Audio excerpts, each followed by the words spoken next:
Watahiniwa 1082 sawa na 0.202 hawakuhudhuria kufanya mtihani kutokana na sababu tofauti ikiwemo utoro.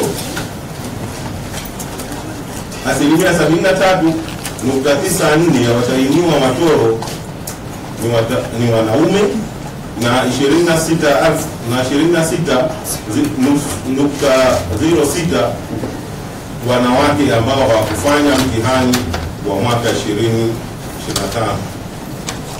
Idadi ya watahiniwa watoro imeongezeka kwa 16.72 ikilinganishwa na watahiniwa 927 ambao hawakufanya mtihani mwaka 2024.